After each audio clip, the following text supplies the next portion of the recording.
Apakah seorang yang bermimpi bertemu Nabi dikategorikan sebagai sahabat? Tidak.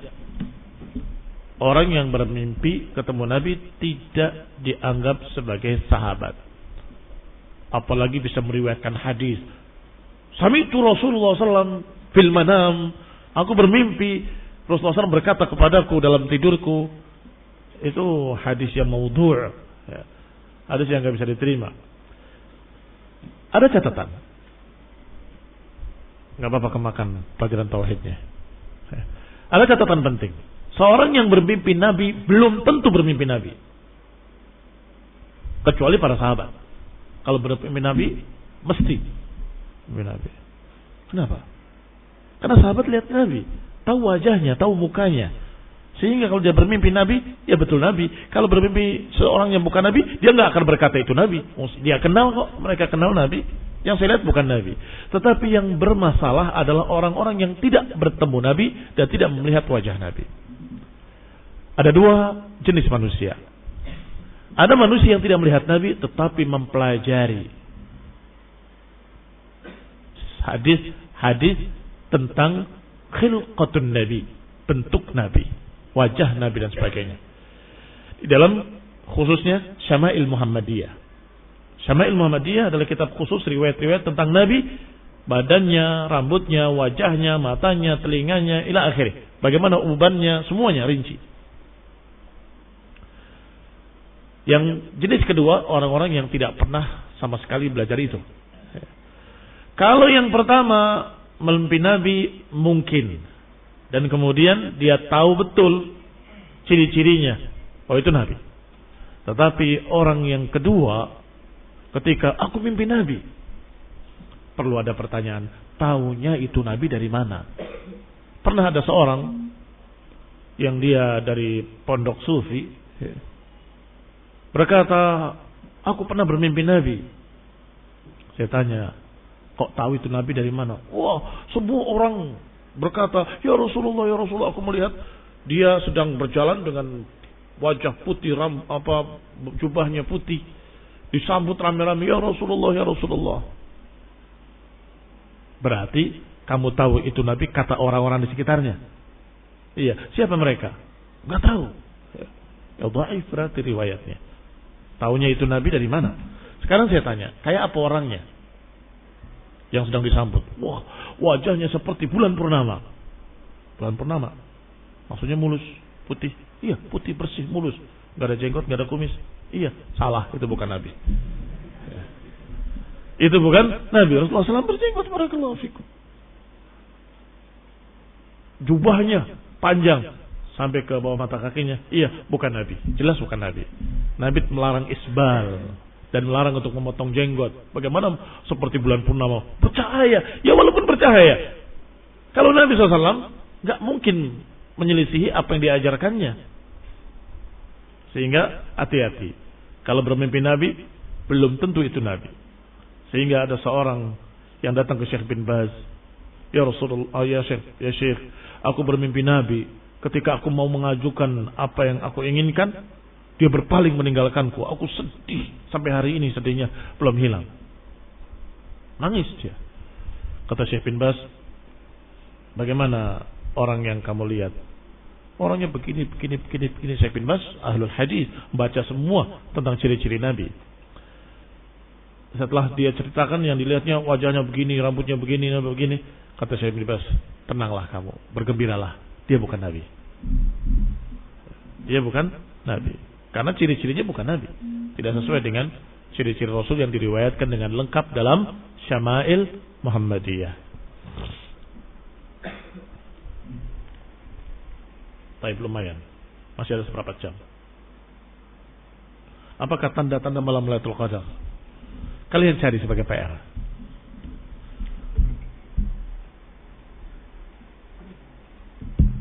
Serius. Jangan nyalakan yang nanya. Memang itu adalah suatu yang berkait dengan pembahasan. Sehingga bisa kita baca pada pelajaran berikutnya. Sepintas bisa saya sampaikan, Ciri-cirinya di malam hari dalam keadaan tidak sangat tenangnya, tidak ada angin yang berhembus, disebutkan tidak panas, tidak dingin, di malam yang tidak ada bulan tetapi terang seperti ada bulan. Kemudian matahari ketika terbit sama sekali tidak menyilaukan mata. Ketika terbit sama sekali tidak menyilaukan mata, jadi cahayanya tidak mencolok, dalam keadaan seperti piring perak, karena terbit di antara sayap-sayap Jibril. Sayap Jibril itu memenuhi ufuk, dan lain-lain yang akan kalian cari dengan tentunya dengan dalil. Barakallahu fikum, antum ahla sunnah, ahlal hadis. Kalau bicara harus dengan hadis. Tidak susah kok. Dan itu perbedaan antara mutawasithah dengan tadribut du'at. Nasihat kali, ya, kalian sudah harus dilatih baca kitab. Cari di tafsir-tafsir tentang itu, dan banyak insyaallah. Tidak apa-apa, tidak mengapa ta'awun alal birri wa taqwa, karena ini bukan ulangan. Tapi bukan ta'awun untuk nyontek. Cari bersama, kamu dapat apa, saya dapat apa, kumpulkan, begitu. Mafhum? Baik. Nanti maktabahnya harus diperbesar. Walaqad jarrada as-salafus salih. Ya. Bismillah walhamdulillah wassalatu wassalamu ala Rasulillah wa ala alihi wa ashabihi wa mawalah. Amma ba'du. Walaqad jarrada as-salafus salih at-tauhid wa hamu janibahu. Para salafus salih telah mengkhususkan pembahasan tauhid, dan mereka atau memurnikan tauhid dan menjaga sisi tauhid.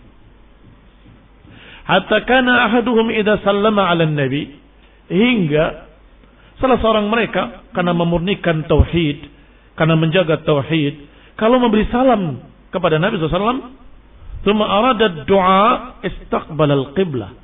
Kalau memberi salam kepada Nabi, kemudian berdoa, mereka menghadapnya ke kiblat. Karena sangat berhati-hati. Bukankah kalau salam disebutkan dalam hadis yang kemarin, menghadapkan wajahnya kemudian memberi salam, kan begitu? Menghadapkan wajah. Iya, kalau memberi salam iya. Assalamualaikum, kaif hal? Pandang sahabatmu, saudaramu, salam dengan baik. Assalamualaikum, kaif halak ya akhi? Walaupun dalam kalimat salam ada kandungan doa, tetapi karena lebih menonjol sisi dari sisi tahniah. Apa tahniah itu? Ya, sambutan atau memberikan suatu salam, ya. Udah ma'ruf makna salam, sehingga ke orangnya assalamualaikum. Tetapi bukankah sering diiringi dengan doa setelah salam? Jazakallahu anna wa an muslimina khairal jazaa ila akhirih.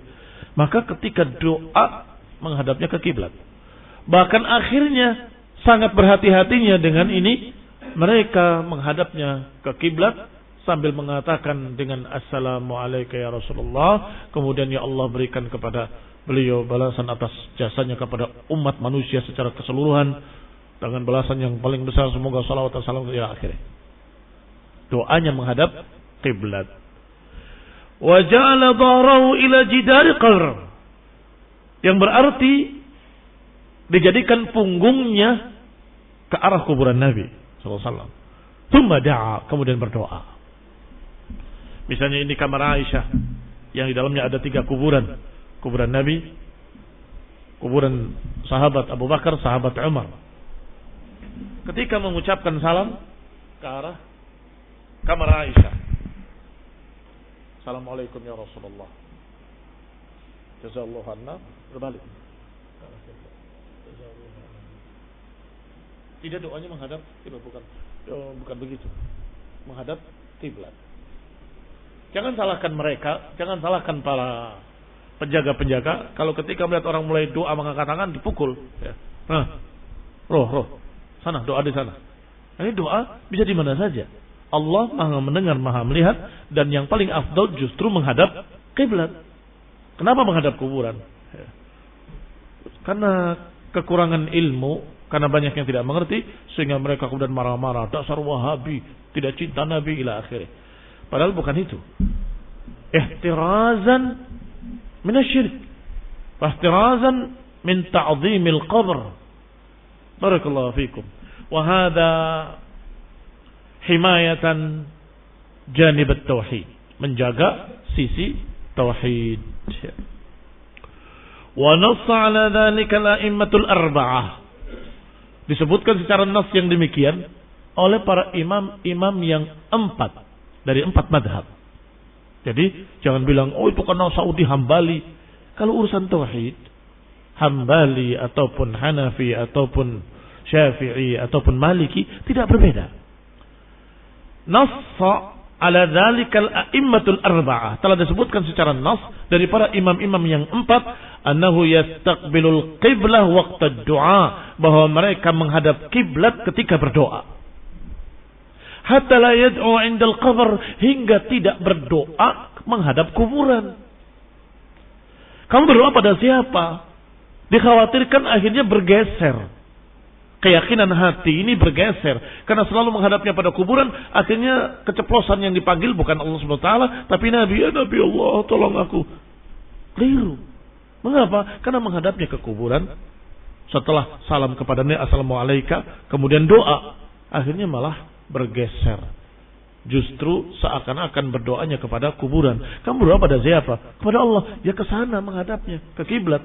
Diajarkan, dianjurkan untuk menghadap kiblat dalam berdoa oleh semua madhab yang 4. Fa inna du'a ibadah, karena doa itu adalah ibadah, sebagaimana dalam hadis ad-du'a huwa al-ibadah. Itu lebih sahih daripada ad-du'a huwa mukhul ibadah. Doa itu adalah intinya ibadah, mukh. Nah, intinya ibadah. Tetapi yang lebih sahih, ad-du'a huwal ibadah. Sebagaimana disebutkan fi Tirmidzi dan lain-lainnya secara marfu', ad-du'a huwal ibadah. Fajarrada salaful ibadah lillah, maka para sahabat memurnikan, ini makna jarrada, murnikan ibadah hanya untuk Allah. Karena doa termasuk ibadah, maka mereka menghadap ke kiblat dan memurnikannya untuk Allah. Tidak meminta kepada Nabi, tidak minta apapun, termasuk minta syafaat. Mengapa? Karena tidak diperintahkan, tidak disuruh, tidak dicontohkan untuk meminta syafaat pada kuburan-kuburan. Minta syafaat Nabi kepada Allah Subhanahu wa ta'ala. Karena Allah lah yang memberikan keridhaan dan memberikan izin kepada Nabi SAW untuk memberikan syafaat. Dan Allah sebutkan dalam Al-Quran, lillahi syafa'atu jami'an, milik Allah lah seluruh syafaat.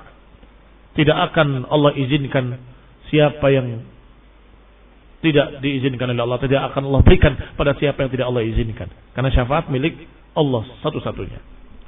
Walam yaf'alu 'indal quburi minha illa ma udhina fi aw ma adina fi Rasulullah SAW.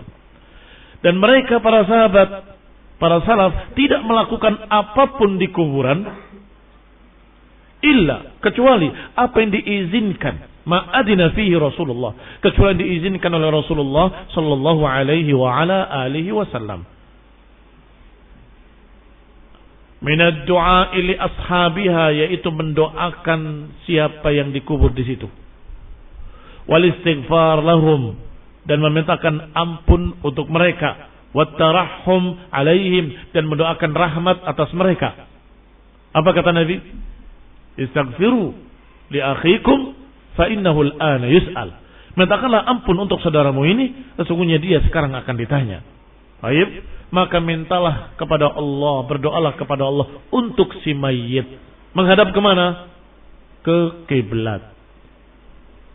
Nah,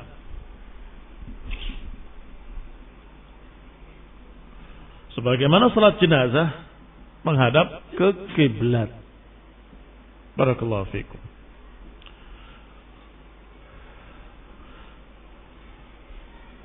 Wa akhraja Abu Dawud an Abi Hurairah radhiyallahu ta'ala anhu qala Rasulullah sallallahu alaihi wa ala alihi wasallam la taj'alu buyutakum quburan, jangan jadikan rumah-rumah kalian seperti kuburan.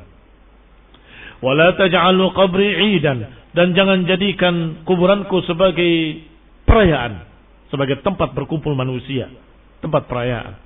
Wa sallu alayya fa inna salatakum tablughuni haitsu kuntum. Salawatlah kepadaku, kata Nabi, bersalawatlah kepadaku. Fa inna salatakum tablughuni, karena salawat kalian akan sampai kepadaku haitsu kuntum, dimanapun kalian berada.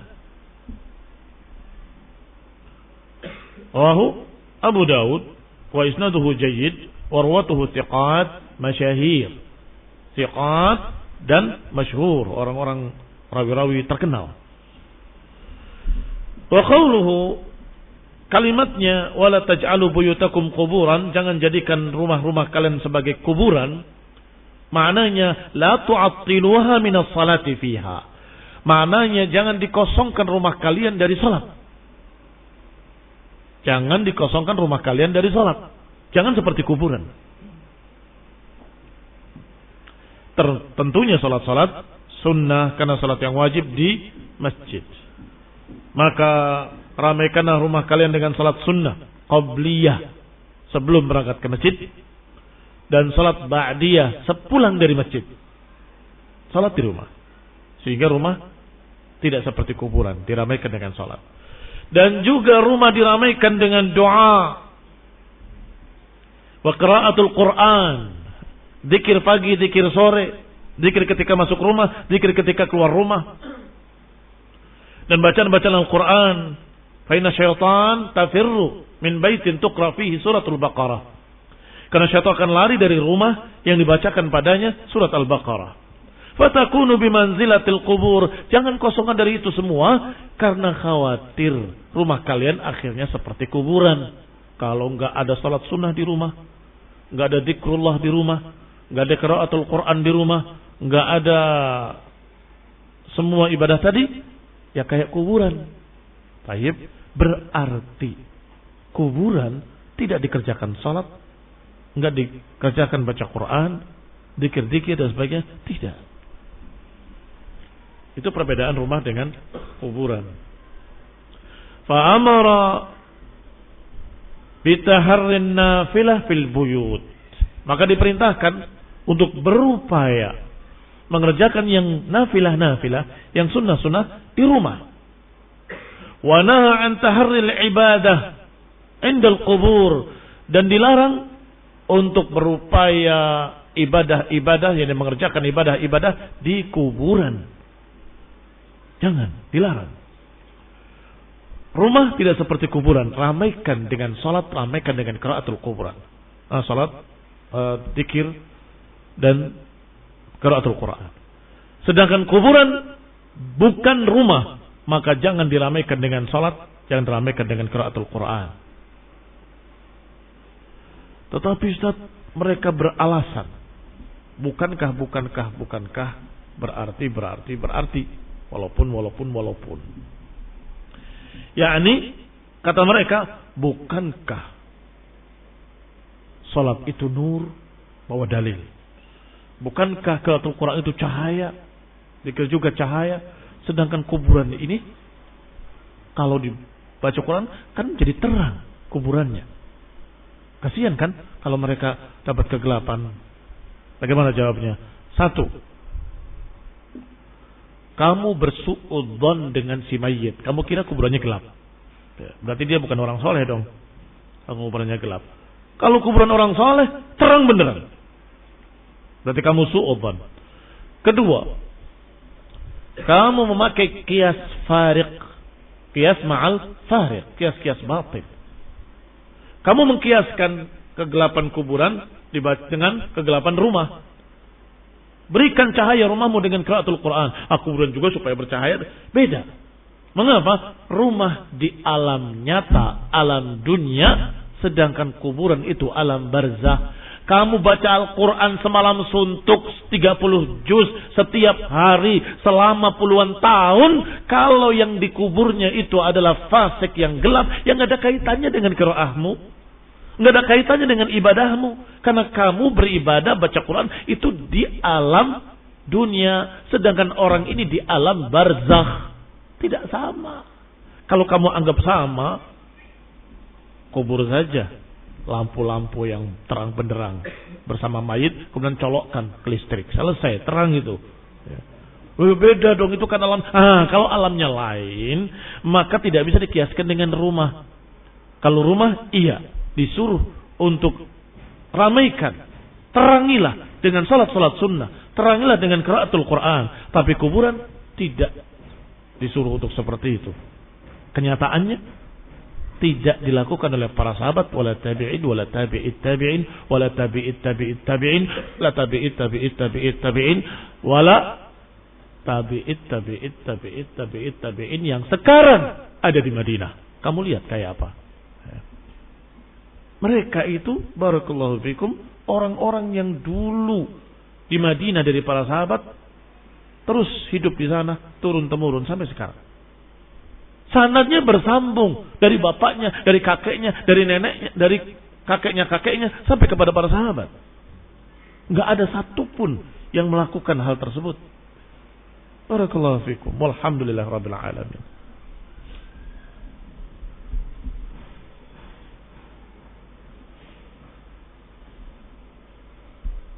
Wa hadza diddu ma alaihi al-musyrikun. Maka yang diperintahkan Nabi untuk meramaikan rumah dengan bacaan-bacaan Quran dan ibadah, dan jangan meramaikan kuburan dengan seperti itu, ini berbeda dengan apa yang diajarkan oleh Nasrani dan musyrikin. Diddu ma alaihi al-musyrikun, berbeda dengan apa yang dijalankan oleh musyrikin minan nasara wa asbahihim. Apakah musyrikin dari kalangan Nasrani atau musyrikin dari kalangan Syiah Rafidhah, penyembah-penyembah Husain, atau lebih tepatnya bukan penyembah Husain, penyembah kuburan Husain. Yang kuburan Husain ada 3, entah mana yang benar. Nah, orang yang satu kuburannya 3. Di Irannya ada, di Iraknya ada, di mana lagi ada. Ada 3 kuburan Husain. Dan semuanya dibesarkan, semuanya disembah, semuanya mereka tawaf mengelilinginya sambil memanggil ya labbaika ya Husain, labbaika ya Husain, seperti kaum muslimin yang mendatangi Masjidil Haram dan tawaf di sekitar Ka'bah sambil mengucapkan labbaika labbaik Allahumma labbaik. Naktafi bihadzal qadar, barakallahu fikum, wa sallallahu ala Muhammadin wa ala alihi wa ashabihi wa sallama tasliman katsira. Subhanakallahumma wa bihamdik, asyhadu an la ilaha illa anta, astaghfiruka wa atubu ilaik. Wassalamu alaikum warahmatullahi wabarakatuh.